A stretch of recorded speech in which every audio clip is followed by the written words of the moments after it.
அஸ்ஸலாமு அலைக்கும். எவ்வளோ இட்லி தான் சாப்பிட்டோன்னு கணக்கே தெரியாமல் சாப்பிடணுன்னா இந்த சட்னியை கண்டிப்பாக ட்ரை பண்ணி பாருங்கள். இப்போவே இது சேவும் பண்ணி வச்சுக்கோங்க. ஒரு பேனில் ஆயில் சேர்த்துட்டு இதில் ஒரு 5 வரமிளகா சேர்த்துருக்கேன். ஒரு கைப்பிடி அளவுக்கு பூண்டு சேர்த்துருக்கேன்.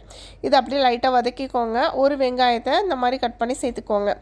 இதை லைட்டாக வதக்குனதுக்கப்புறமா கேப்சிகம் சேர்த்துருக்கேன். கேப்சிகமும் சேர்த்து கொஞ்சம் வதக்கிக்கலாம். கேப்சிகம் ரொம்ப வதங்கணும்னு இல்லை, பாதி அளவு வதங்கிச்சுன்னா போதும். இது அப்படியே ஆற விட்டு கொஞ்சமாக உப்பு சேர்த்து நம்ம மிக்ஸி ஜாரில் போட்டு அரைச்சிட்டோன்னா சூப்பரான கேப்சிகம் சட்னி ரெடிங்க. எவ்வளோ இட்லி போகுதுன்னே தெரியாது உள்ள. இது தாளிக்கலாம் வேண்டாம். சாப்பிட்றதுக்கு முன்னாடி கொஞ்சமாக நல்லெண்ணெய் கலந்து சாப்பிடுங்க. கார சட்னி எஃபெக்டில் செம்மையாக இருக்கும். உங்கள் மீன் பிரியாணி சூப்பராக இருந்தது பார்க்குறதுக்கே. என்ன ரைஸ் யூஸ் பண்ணுறீங்கன்னு சொல்லிட்டு ஒரு சிஸ்டர் மெசேஜ் பண்ணியிருந்தாங்க. இந்த ரைஸ் தான் நான் யூஸ் பண்ணிகிட்ருக்கேன், லூலு பாஸ்மதி ரைஸ்ன்னு சொல்லிட்டு.